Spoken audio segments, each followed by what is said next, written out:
এবং আপনি যাদের বাড়ি আক্রমণ করেছেন, যাদের বাড়িঘর হামলা করেছেন, তারা আপনারা ছেড়ে দেবে? ডক্টর ইউনূসের বাপের বাড়ি কোথায় সেটা কি মানুষ চেনে না? তার নিজের বাড়ি কোথায় সেটা কি চেনে না? এগুলোর উপর হামলা হবে না? 32 নম্বরের প্রতিশোধ কি হবে না? হয়ে যাবে তো। তাহলে কারা করবে? যারা নির্যাতিত, যারা অবহেলিত, তারা করবে। আপনারা আপনাদের প্রধান উপদেষ্টা বলেছেন যে ইতিহাসে সর্বশ্রেষ্ঠ নির্বাচন উপহার দিবেন। যে ভোটে 71% লোক ভোটই দিতে যেতে চায় না, সেটা ইতিহাসের শ্রেষ্ঠ নির্বাচন কি করে হবে?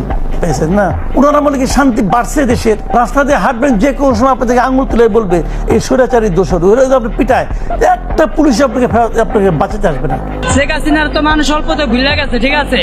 এই দেশে শেখ হাসিনা যা করে গেছে, এমন কোন সরকার আমি পারলে আমার দেখাক যে কইটা সেটা 3 ঘন্টা 4 ঘন্টা গেছে থেকে বরিশাল, একমাত্র ড্রাইভাররা কইতে পারবো যে শেখ হাসিনা এই দেশে কি করে হয়ে গেছে, ঠিক আছে? আমি মনে করি যে এই দেশে শেখ হাসিনা পারফেক্ট ছিল। আওয়ামী লীগের আঘাত করা আর মৌসাকে ঢিল মারা সমান কথা। কই ফলাবে সমন্বয় উপদেষ্টারা? জঙ্গলে মঙ্গলে কবরে কোথাও নিস্তার হইব না। কবর তো আড্ডি উঠে ফিটে আওয়ামী লীগ। কেউ থাপ্পড় দিলে তারা লাথি দেওয়ানোর ব্যবস্থা আওয়ামী লীগের আছে।